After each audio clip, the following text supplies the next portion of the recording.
tous les pays du monde, pas que l'Allemagne ou la France, les étudiants, quand ils arrivent, ils doivent justifier de ressources, ce qui est totalement normal, c'est-à-dire tu vas dans un pays étranger, on veut bien savoir comment tu vas vivre, tu ne vas pas arriver pour vivre dans la rue. Donc il faut que tu sois en mesure de justifier des ressources. Chaque étudiant étranger qui arrive en France, qui vient d'Amérique, d'Afrique, peu importe, il va justifier au minimum de ses 615 € le mois. Donc ça ne fait pas l'ombre d'un débat. Maintenant, cette caution qu'on veut ajouter, qui est la caution retour, c'est une nouveauté.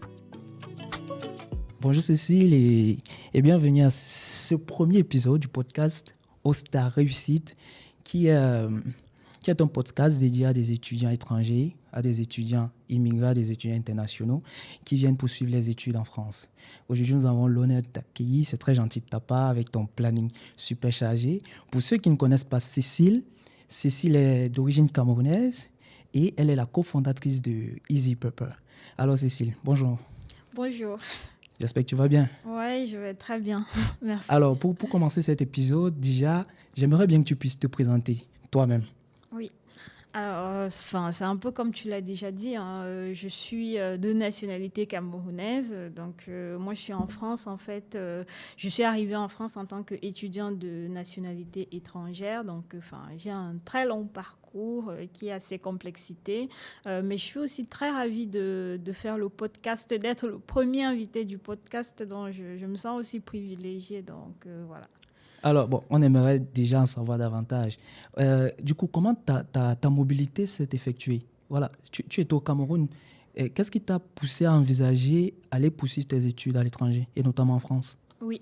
C'est vrai que le sujet de ma mobilité, en fait, il est arrivé un peu plus tard. Donc, je ne suis pas partie étant très jeune parce qu'il y a certains, en fait, qui arrivent étant très jeune. Donc, quand moi, je pars du Cameroun, j'ai déjà un background. J'ai un master en droit des affaires. Donc, quand je viens, en fait, c'est plutôt dans le sens de compléter ma formation. Donc, je sens que, en fait, le monde est en train de subir des changements et j'ai des projets principalement de digitalisation du droit, sauf qu'au moment où je pars du Cameroun, la digitalisation du droit n'est pas encore un sujet. Mais je vois très bien que c'est un gros sujet aux États-Unis, c'est un gros sujet en France. Et donc, comme la plupart des étudiants francophones, la première destination, en fait, c'est la France. Et du coup, en quelle année tu décides de lancer ton projet de mobilité? Alors, je décide de lancer mon projet de mobilité en 2018. Donc, je pars du Cameroun. C'est vrai, j'avais déjà des expériences professionnelles. Je travaillais non seulement... J'avais un petit cabinet au Cameroun qui me permettait de gérer un certain nombre de choses et d'accompagner quelques entrepreneurs, des amis qui n'avaient pas fait le droit. Mais en même temps aussi, je travaillais en freelance avec des entreprises à l'international. Principalement, j'avais un client qui était au Canada, qui s'appelait Onyx. Mais quand je pars du Cameroun en 2018, je pars vraiment avec cette ambition de, comme je disais tout à l'heure, de compléter ma formation sur la partie management parce que j'ai envie de lancer un projet, mais je sens bien que je n'ai pas toutes les compétences en fait pour développer un projet. Je n'ai pas les compétences en management, je n'ai pas les compétences en transformation digitale et donc c'est vraiment ce qui me pousse à partir. D'accord. Bon, pour creuser davantage dans le sujet, parce que après, beaucoup d'étudiants nous suivent également. Et parmi eux, certains ont pour projet de faire leur mobilité cette année. À cette époque, c'était difficile de faire toute la procédure pour pouvoir aller étudier à l'étranger pour toi, ou bien c'était plutôt facile, ton expérience? Je dirais que c'était quand même assez complexe. De façon générale. Après, ce qu'il faut dire, c'est que moi, j'avais la chance qu'en partant, parce qu'en fait, ce qu'il faut savoir, c'est que moi, j'ai eu 2 process de mobilité. Donc, j'ai eu un premier process de mobilité dans le cadre parce que j'étais boursier, en fait, de l'AUF, J'ai fait mes études avec l'ESFAM. Donc là, dans ce cadre, c'était assez facile parce que vu que j'étais boursier, donc il y avait une certaine facilité pour que nous puissions obtenir les visas pour venir parce que c'était en fait l'administration elle-même en fait de l'école qui s'occupait un tout petit peu de toute notre paperasse. Par contre, au moment où je viens m'installer de façon définitive en France, c'est un peu plus compliqué dans la mesure où il n'y a pas forcément toutes les informations sur la table. J'essaye de regarder sur Internet. C'est assez compliqué. Je ne trouve pas forcément un acteur qui me propose un accompagnement Assez complet. Assez complet. Donc, j'ai quand même passé plusieurs semaines, plusieurs mois même, pour préparer ma mobilité. Ouais, c'est vrai que surtout même aujourd'hui, c'est un cas réel. Hein. Trouver un acteur qui accompagne des étudiants à chaque étape de leur parcours de mobilité, c'est très difficile. Bon, ouais. C'est vrai qu'il y a des entreprises innovantes qui viennent résoudre ce problème, notamment Studeli. Bah oui, et tu n'as pas eu la chance d'être accompagné par Studeli, dommage. Mais peut-être les cadets, eux, plus ou moins, ils ont cette chance. Et du coup, tu fais quelle formation en France? Tu refais un master en quoi? En transformation digitale? Non, en fait, là, j'ai choisi parce que j'avais déjà, en fait, lancé pas mal de masters. Ouais. Donc, c'était déjà assez bon, en fait. Ça allait faire trop de masters. En termes de master, je choisis, en fait, un DU. D'accord. Pardon, un diplôme universitaire qui me permet en fait d'accéder. Alors, je choisis le DU de Paris-Assas qui permet en fait de se former en transformation digitale du droit. Donc, c'est pas juste de la transformation digitale. Pourquoi je choisis ce DU? C'est parce que c'est un DU en fait. Quand je le regarde à l'époque, il donne accès en fait aux acteurs de la legal tech en France. Qui est le domaine qui m'intéressait. Donc, je voulais en fait connaître l'écosystème de la legal tech parce que le projet que je voulais développer, c'était un projet en lien avec le droit. Ouais. Ce qu'on appelle les legal c'est de rapprocher le droit et la tech. C'est ça. Donc, je choisis ça et honnêtement, je suis plutôt contente d'arriver et de commencer cette formation. Donc, du coup, après ta formation en France, qu'est-ce que tu fais? Est-ce que tu travailles d'abord, on va dire des contrats CDD, CDI, comme beaucoup le font, ou bien directement tu décides de lancer ton projet? Alors, je me lance directement, mais ça n'a pas été non plus facile. Parce que quand je décide de me lancer, même dans ma famille, tout le monde me regarde, tout le monde me sort un peu les yeux. Quand on n'a pas investi autant d'argent, pour qu'après tu viennes nous dire que tu vas lancer un projet. Déjà, au Cameroun, t'es ce qu'on appelle un long crayon. Donc là, tu viens de faire encore 2 années d'études et là, tu veux te lancer dans un projet entrepreneurial et en plus, tu es en France. Donc, tout le monde me dit, écoute, ce que tu veux lancer là, avec ton projet et tout, il vaudrait mieux que tu attendes, peut-être que tu fasses 5 ans, 10 ans de CDI. Comme ce qui arrive à la plupart de ceux qui viennent, qui sont par exemple des diasporas, tu fais tes 5-10 ans de CDI et ensuite tu peux lancer ton projet. Mais en fait, le sujet me passionnait tellement que... Mais comme je disais, en fait, c'était pas non plus facile de faire le choix parce que je savais bien que c'était raisonnable, en fait, ce qu'on me conseillait. Parce qu'en vrai, je n'étais plus... Mais tu ne le ressentais pas. Mais je ne ressentais pas, en fait. Donc, du coup, je me suis un peu lancée sur les deux. D'accord. Au tout début, j'ai commencé vraiment à chercher, du travail tout en développant le projet. Mais je n'avais pas encore créé l'entreprise en elle-même.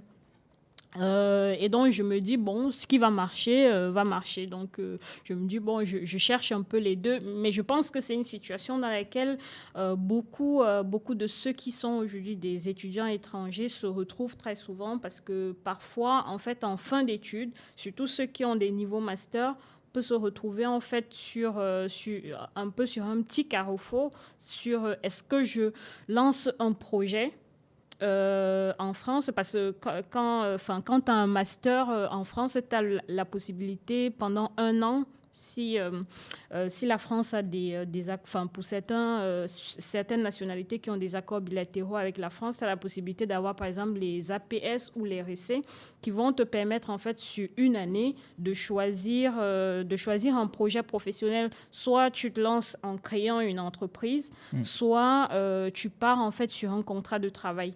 Donc moi, c'est ce que j'ai fait. Donc quand j'ai fini mes études, j'ai fait ce qu'on appelle la RC. Donc, la carte recherche d'emploi et création d'entreprise, ce qui me permettait pendant 1 an de voir en fait est-ce que je me lance dans un contrat de travail ou est-ce que je crée plutôt l'entreprise. Au vu de mes expériences, sur mon changement de statut d'étudiant pour pouvoir créer ma boîte, je me dis qu'il y a peut-être quelque chose à faire. Parce que avec mes associés, avec par exemple Malo, avec qui je travaillais à l'époque, on avait commencé à accompagner des diasporas à créer des entreprises au Cameroun, au Sénégal et tout. Mais sauf que je me rappelle, en fait, un soir, j'appelle Malo, je lui dis, tu sais, pour que je puisse, en fait, créer la boîte, qu'on puisse bénéficier du financement de la BPI pour la French Tech Tremplin, il faut que je change de statut. Sauf que tant que je n'ai pas changé de statut, on ne peut pas créer la boîte. Donc c'est un peu le serpent qui se mord la queue. Et peut-être qu'il faudrait que dans le service de Easy Paper, ce qui ferait d'ailleurs sens au fait qu'on soit choisi par la French Tech, il serait bien qu'on puisse proposer un service en fait qui facilite l'implantation d'entrepreneurs en France. D'accord. Donc c'est là que l'idée commence à changer un tout petit peu. C'est-à-dire l'idée qui était au départ celle d'aider des diasporas ou des personnes qui sont intéressées par l'entrepreneuriat en Afrique à créer des entreprises en Afrique. Je me suis dit, mais là, on est en France et en fait, moi, je ne m'attendais pas à ce qu'en France, ce soit compliqué de créer sa boîte, en fait. Et je me dis, il faut que j'aide des personnes qui, comme moi, viennent en France pour créer des entreprises. Et donc là, on commence avec cette idée. C'est là qu'on commence à s'intéresser vraiment à l'immigration. Parce qu'au départ, Easy Paper est vraiment plutôt droit des affaires, plutôt création d'entreprises en Afrique. Et là, vous pivotez. Donc là, on fait le premier pivot. On commence en fait à aider des personnes qui arrivent pour créer des entreprises, pour créer des startups comme moi. Ouais. Donc au final, moi, j'avais pu faire mon changement de statut, j'avais pu créer l'entreprise, j'avais pu bénéficier même du French Tech Visa. Donc, et ça, pour ça, vraiment, je tiens à dire à quel point, moi, j'ai vraiment eu la chance de pouvoir entrer dans ce dispositif de la French Tech qui m'a ouvert énormément de portes en France. Et en fait, je me suis dit qu'en vrai, la France, en fait, c'est un pays qui est très ouvert. Et j'aimerais que d'autres personnes qui ont la même ambition que moi ou qui ont même plus d'ambition que moi puissent profiter de ce côté de la France, en fait. De cette ouverture, de cet accueil. Et ça tombe bien que tu embrayes sur le sujet. La France est un pays ouvert, mais là, au vu de l'actualité, beaucoup d'étudiants se posent une question. La nouvelle loi d'immigration. Plein de choses sont dites par rapport à cette loi. Et on va principalement parler de 2 points qui préoccupent davantage beaucoup les étudiants, qui est déjà, premièrement, la caution, retour à déposer, et aussi peut-être les droits d'APL que les étudiants étrangers n'auront plus droit. Alors, la question, c'est de savoir quel est l'impact de cette loi d'immigration pour une France qui se veut accueillante, mais qui, avec une nouvelle loi, met des barrières. Oui.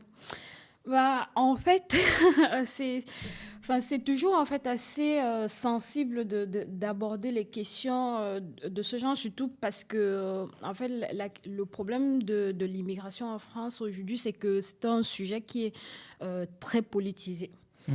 C'est-à-dire, aujourd'hui, tel qu'on le traite, on lui enlève un peu sa substance objective à des fins politiques et autres. Donc, moi, je ne vais pas rentrer en fait dans ce type de jugement. Mais en fait, aujourd'hui, ce qui est objectivement qu'on peut remarquer, c'est que en tout cas, le solde en fait de ce que les étudiants étrangers apportent à la France, en fait, il est positif. Donc, on ne peut pas dire qu'aujourd'hui, les étudiants représentent une charge pour l'État français. Donc ça, c'est un premier point et qui aurait dû être pris en compte dans le cadre des différents débats à l'Assemblée nationale pour la nouvelle loi.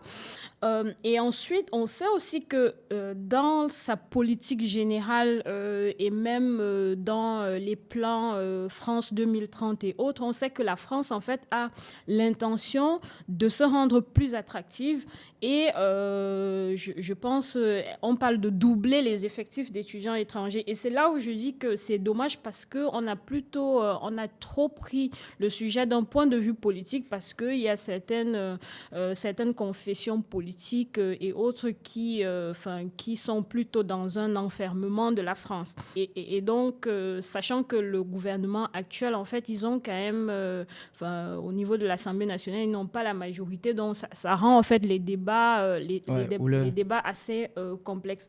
Pour revenir sur la nouvelle loi immigration, c'est vrai qu'il y a ce sujet sur la caution la caution retour. La caution retour.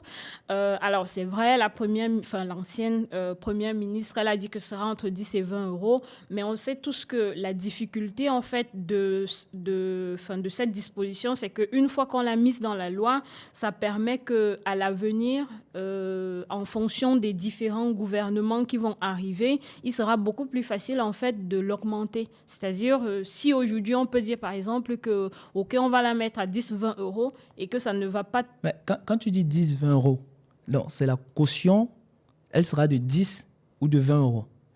En fait, la première ministre, dernièrement, pour rassurer, parce que c'était un vrai débat, il y a les établissements, en fait, qui se sont levés pour aller contre cette disposition. Il y a beaucoup d'acteurs, en fait, qui sont contre cette disposition, des acteurs qui veulent que l'enseignement supérieur français soit plus attractif. Ils sont contre cette caution. La première ministre, pour rassurer les étudiants étrangers et tous ces acteurs, elle a fait savoir que cette caution pourrait être entre 10 et 20 euros. Question de tuer, en fait, question de tuer le problème dans l'œuf, en fait. Bon. Mais en parlant de caution, parce que ça se comprend bien, beaucoup se posent la question, au final, c'est plus ou moins de savoir, pour aujourd'hui obtenir un visa, il faut justifier ses ressources. Donc déjà, il y a la possibilité de bloquer une première caution qui, elle, est de 7 380 euros, qui constitue les frais de vie. Du coup, si on rajoute une seconde caution, peu importe le montant qui sera déterminé, la question est de savoir à quel moment cette seconde caution au retour sera déposée. Est-ce avant la demande de visa ou bien c'est lorsque l'étudiant sera sur le territoire français? En fait, pour le moment...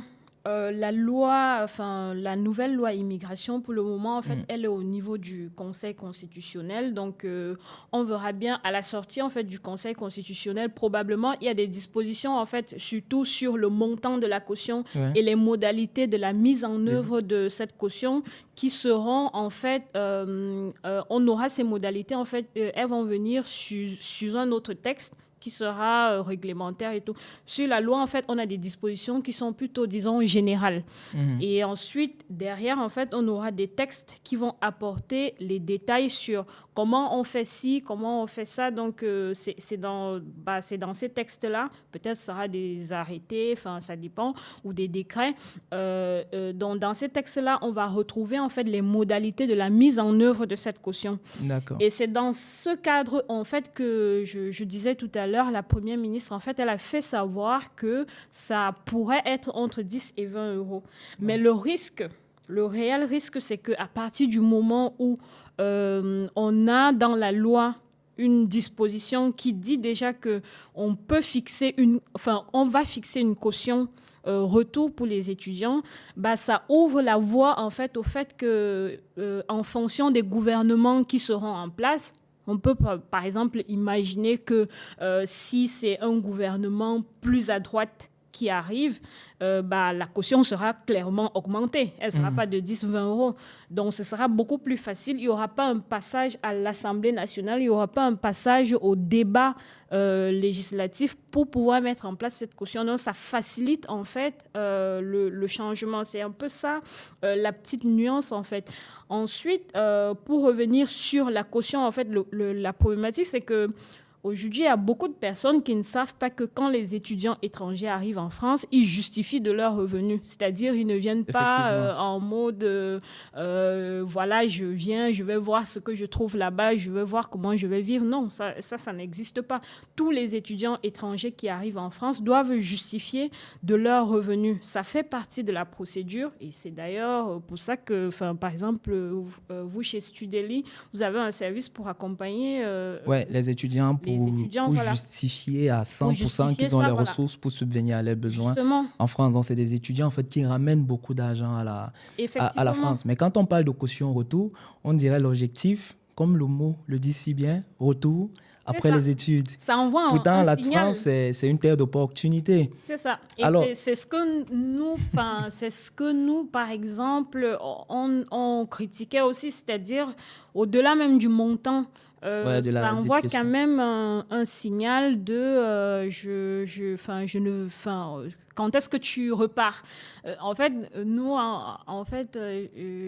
dans mon village, on dit quand tu as un étranger chez toi, il vaudrait mieux ne jamais lui demander quand est-ce que tu repars en fait. Sinon il reste. C'est vu en fait comme une façon de le chasser. Ouais. C'est vu comme une façon de lui dire je veux plus trop de toi. Bon, je dis ça aussi pour rigoler, mais en vrai c'est une disposition qui est unique à la France. Parce qu'on a aussi entendu plein de choses dites qu'il existait, par exemple, en Allemagne et autres. Mais non, en fait, dans tous les pays du monde, pas que l'Allemagne ou la France, les étudiants, quand ils arrivent, ils doivent justifier de ressources, ce qui est totalement normal. C'est-à-dire, tu vas dans un pays étranger, on veut bien savoir comment tu vas vivre. Tu ne vas pas arriver pour vivre dans la rue. Donc, il faut que tu sois en mesure de justifier des ressources. Et très souvent, on fixe le montant en fonction du niveau de développement du pays et en fonction de ce qu'on juge comme étant suffisant pour un étudiant, pour quelqu'un qui est en études. Donc, aujourd'hui, on est à 615 € en France. Ce qu'on estime qu'un étudiant qui est en France, qui est de nationalité étrangère, avec 615 €, on estime qu'il peut vivre de façon décente. Voilà. Donc, ça, c'est ce qui existe et que beaucoup de personnes ne savent pas. Donc, chaque étudiant étranger qui arrive en France, qui vient d'Amérique, d'Afrique, peu importe, il va justifier au minimum de ces 615 € le mois. Donc, ça ne fait pas l'ombre d'un débat. Maintenant, cette caution qu'on veut ajouter, qui est la caution retour, c'est une nouveauté, c'est une création très française, donc voilà. On attend à voir beaucoup plus de détails, mais c'est bien de rassurer les étudiants que la France va continuer à accueillir les étudiants internationaux. De toutes les façons, ça fait partie de leur politique d'attractivité. On espère juste que la caution en elle-même ne sera pas exorbitante en termes de montant à déposer. Alors, une autre question qui revient toujours par rapport à cette loi d'immigration et qui a un impact, et bien sûr les étudiants se posent la question, c'est de savoir, on parlait d'aide au logement. Voilà, déjà les logements, si pour un étudiant qui est en Île-de-France, pour une caution de 615 €, parlons peu, parlons vrai, le montant, il est insuffisant. En Île-de-France, en moyenne, pour un logement étudiant, ça varie au bas mot. Si tu es chanceux, tu as un logement de 400 €. Mais ça va varier en moyenne entre 400 et 500 €. Pour une caution de 615 €, tu vois qu'à peine il reste 115 € pour un étudiant. Donc du coup, l'aide au logement, quand même, c'est quelque chose qui vient comme ça compenser ce déficit parce que le logement, il coûte cher. Alors si, dans cette nouvelle loi d'immigration, de ce que certains disent, parce qu'après tu es aussi là, c'est pour nous clarifier bien les choses, que les étudiants n'auront plus droit à cette aide de logement, c'est catastrophique. Mais d'autres disent également que non, les étudiants vont continuer à recevoir les différentes aides au logement, mais derrière, il y a pas mal de conditions. Alors, est-ce que tu peux éclairer nos lanternes là-dessus, sur ce sujet, nous donner plus de détails? Alors, c'est vrai il y avait pas mal de débats à l'Assemblée nationale hein, et en toute honnêteté, on avait l'impression que c'est chacun qui faisait des propositions tout aussi originales pour essayer de rendre la vie impossible aux étrangers en France. Mais aujourd'hui, à date, ce qu'on peut dire à la sortie je pense de la commission mixte paritaire, pardon. Aujourd'hui, on peut dire que la loi, en tout cas celle qui est aujourd'hui au niveau du Conseil constitutionnel, elle permet, les étudiants font partie des exceptions en fait qui ne vont pas subir cette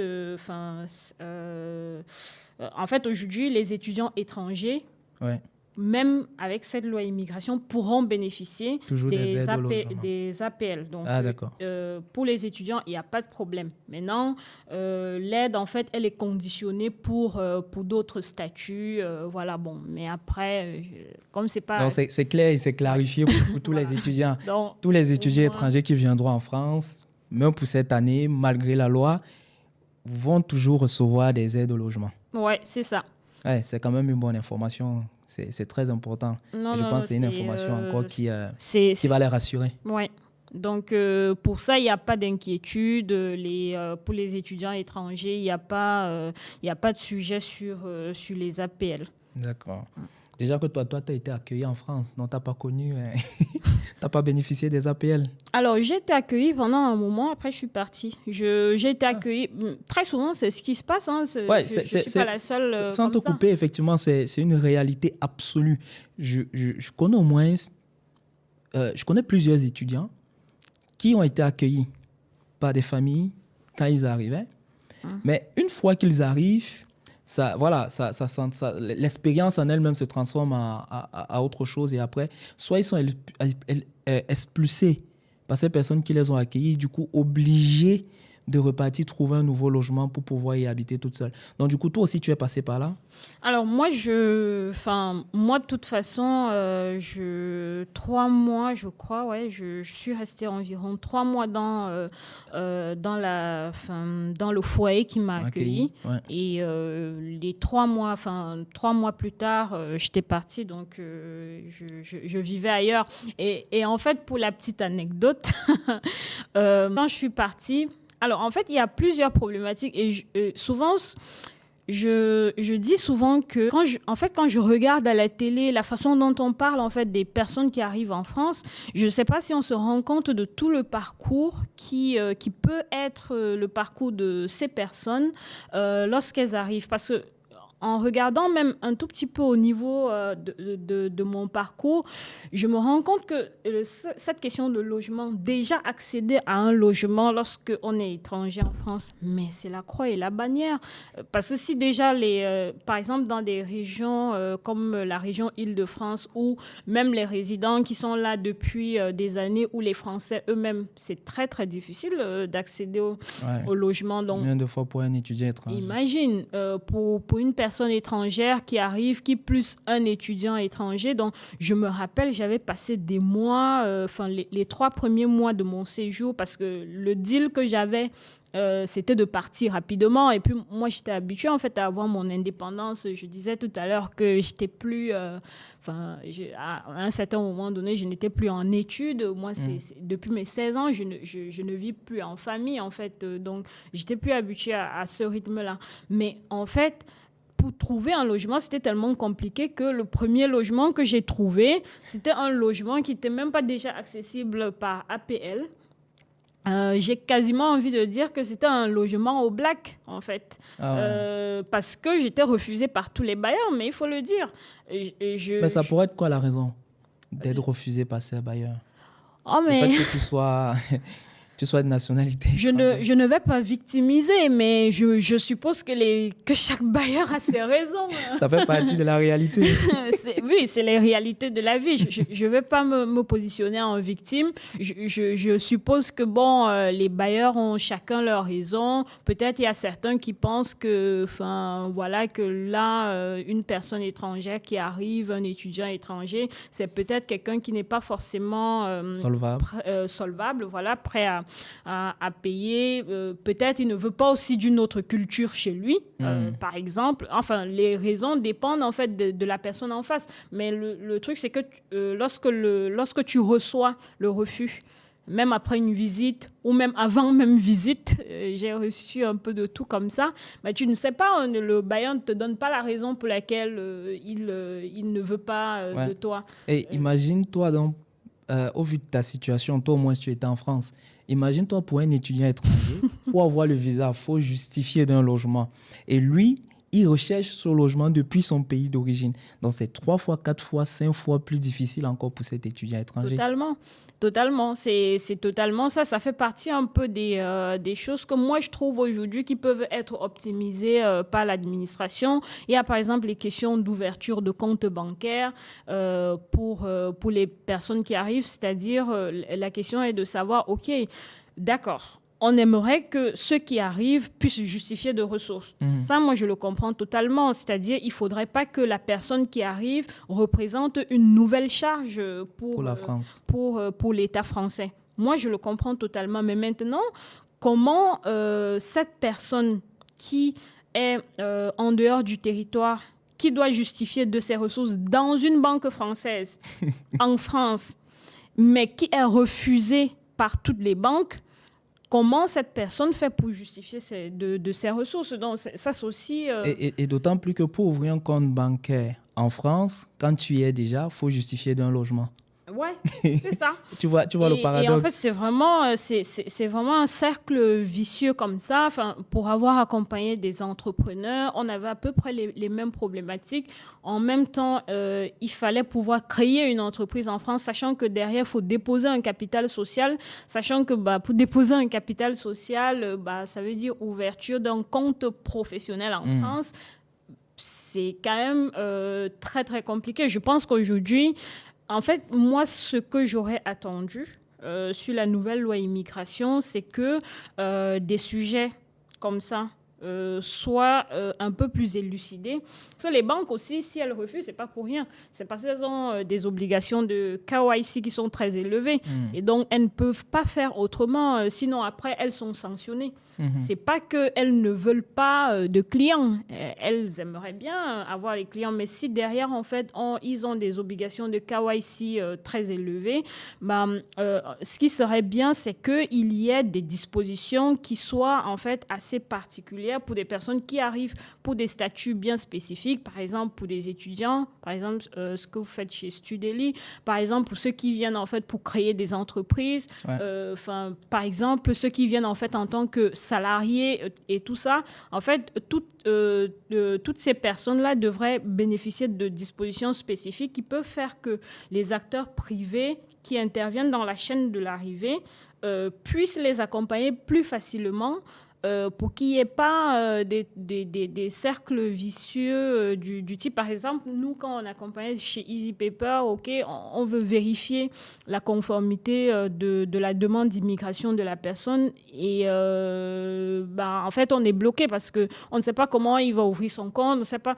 Donc, il faudrait que toute cette chaîne-là, et ça, c'est ce que moi, j'aurais voulu voir dans la nouvelle loi immigration, que toute cette chaîne soit bien élucidée, que toutes ces procédures soient assez clair, qu'on ouvre un peu les chakras à ceux qui interviennent dans la chaîne. Et puis maintenant, si on veut lutter contre l'immigration irrégulière, si on veut lutter contre les bandits, si on veut... OK, pas de problème. Mais en fait, il y a une partie des personnes qui arrivent en toute légalité, mais qu'on jette dans l'illégalité. Ouais, et tu fais bien de le dire parce que, contrairement à toi, parce que toi, tu accompagnes spécifiquement les professionnels qui veulent émigrer pour venir en France, soit notamment parce qu'ils ont eu un passeport talent, dont ils ont été recrutés par une entreprise. Il y a des cas spécifiques comme ça, ou bien parce qu'ils viennent pour créer une entreprise en France.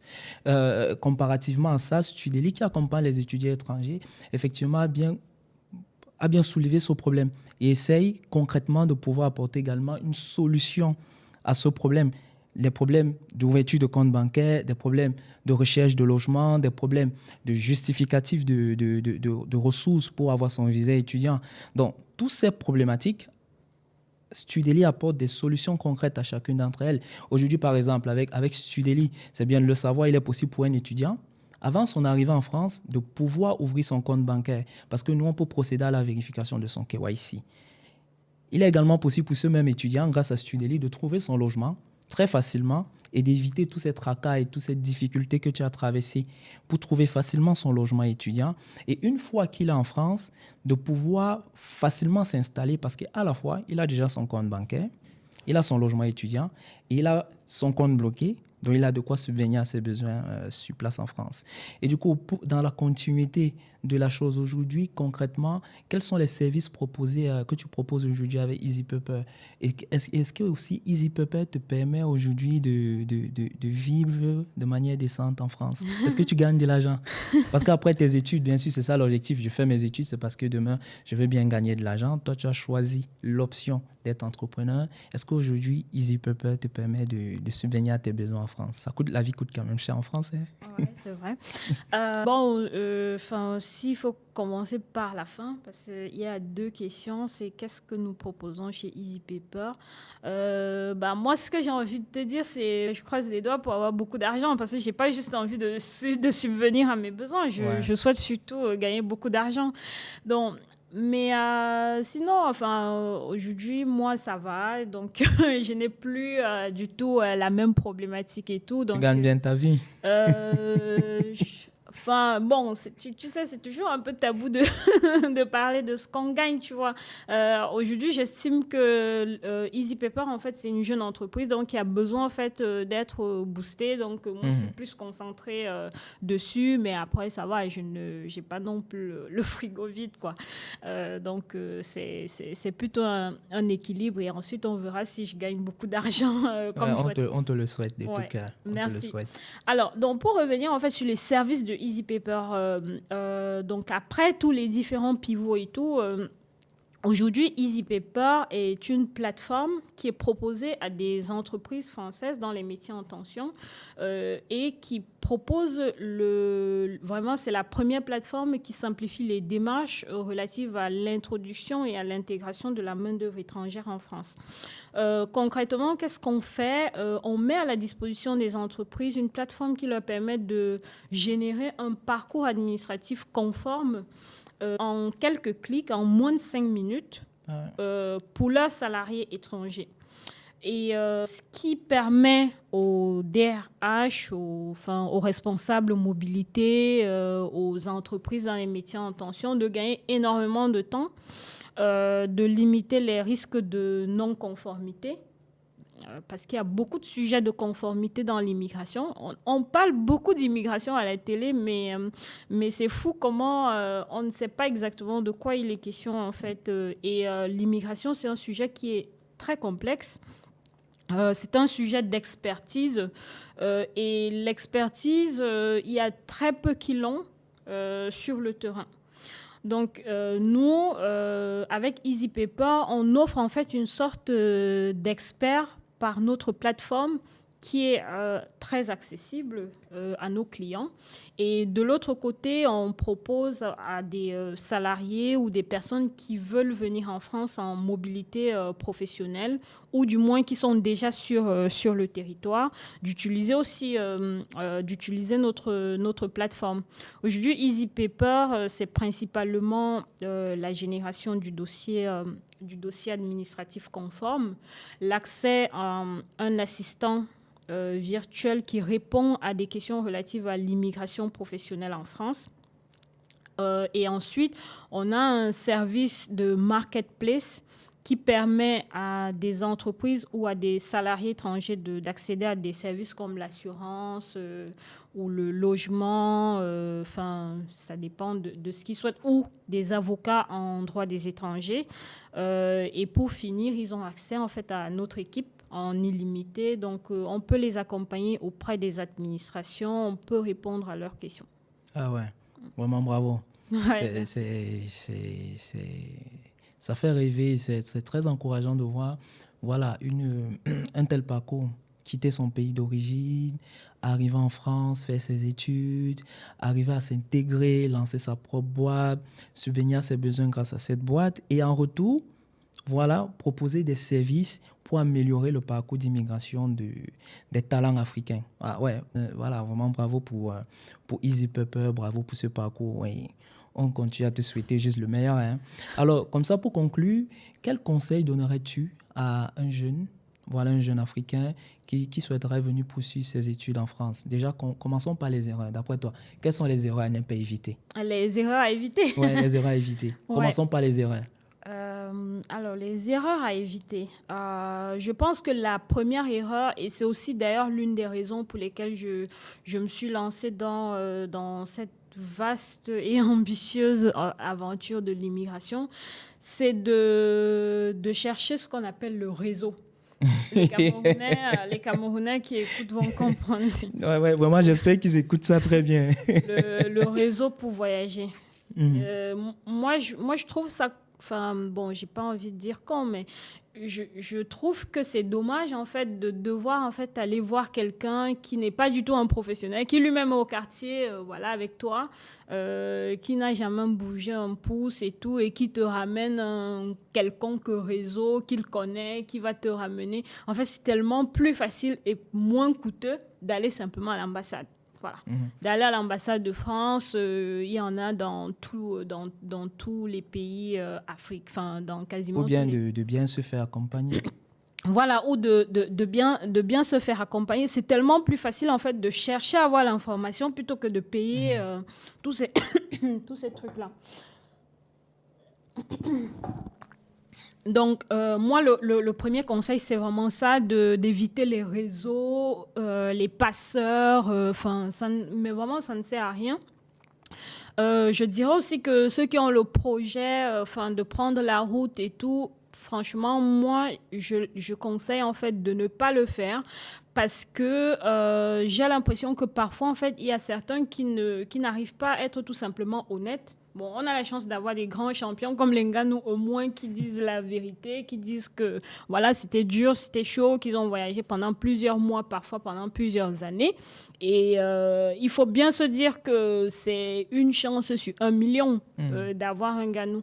Donc les risques en fait de perdre sa vie, je sais pas moi, d'être réduit en esclavage, les risques sont tellement plus élevés que de faire tout simple, d'essayer de faire une procédure de visa en étant chez soi, en profitant de sa famille, en gardant ses économies. Enfin, voilà, c'est tellement plus facile comme ça. Et ensuite, l'autre chose que je dirais, du moins, mais là, c'est pas les choses à éviter, c'est en termes plutôt peut-être de conseils. Oui, de bonnes pratiques. De La chose à faire. Ouais, les bonnes pratiques, c'est bien évidemment de toujours s'informer, de se rapprocher en fait au moins de ceux qui sont déjà venus. Je pense qu'il y a par exemple les grands frères, voilà, comme Duplex et autres qui peuvent, même s'il n'a pas le temps, même à la limite, il faut même harceler en fait, si possible, mais se rapprocher en fait soit des grands frères, soit si on est trop pressé, acheter un service en fait qui permet d'avoir en fait un accompagnement professionnel. Mais ce que moi je peux donner comme conseil à des jeunes Africains qui viennent, du moins qui seraient comme moi, parce qu'une des raisons quand même pour laquelle nous partons de nos pays, c'est parce que la France en fait représente un espoir. En tout cas pour moi, quand je venais, j'estimais que la France pourrait m'ouvrir certaines portes en fait. Et aujourd'hui, je pense que j'ai pu bénéficier en fait du fait d'être venue en France. Et c'est pour ça que moi j'y crois. En tout cas, je crois que la France a aujourd'hui les capacités non seulement d'accueillir et tout. Et donc pour quelqu'un qui arrive, moi je lui dirais d'oser en fait, d'oser, de ne pas limiter ses rêves. C'est pas facile. Peut-être, on ne va pas dérouler le tapis rouge à la personne, mais ça, c'est comme ça. Il n'y a rien qui est donné. Mais le fait d'oser, de ne pas réduire ses rêves, ça peut en fait amener à des choses qu'on n'avait pas pensé. Juste pour donner 1, 2, 3 exemples, moi, je suis arrivée en France avec mes rêves à moi. Mais en aucun moment, je n'aurais pensé qu'à mon arrivée, que 3 ans en fait après mon arrivée, que je rencontrerais le président de la République, que je lui parlerais, que je rencontrerais l'un des entrepreneurs les plus disruptifs de ce monde, Elon Musk. et que je rencontrerais des personnes exceptionnelles. Enfin, il y a tellement de personnes exceptionnelles que j'ai rencontrées dernièrement, juste parce que j'ai rêvé, parce que j'ai osé, en fait. Et pourtant, au début, mon parcours était très, très difficile. Donc, il faut oser. Merci Cécile pour ces mots, vraiment. Merci pour cet échange. Avec toutes les informations que tu as données ici, je pense que les étudiants quand même voilà, repartiront de ce podcast avec de bonnes informations, bien outillés, avec cet engouement, avec cette motivation. Parce que le but aussi, lorsqu'on décide de quitter son pays pour venir s'installer à l'étranger, notamment en France, c'est parce qu'on a la quête de cette réussite. Donc l'objectif, c'est ça. Et merci une fois de plus pour ce premier épisode. C'est le tout premier épisode podcast au Star Réussite. Et on donne juste rendez-vous pour le prochain épisode. Et voilà, on demande juste aux étudiants de rester scotchés. Merci Cécile et à la prochaine. Porte-toi bien. Merci.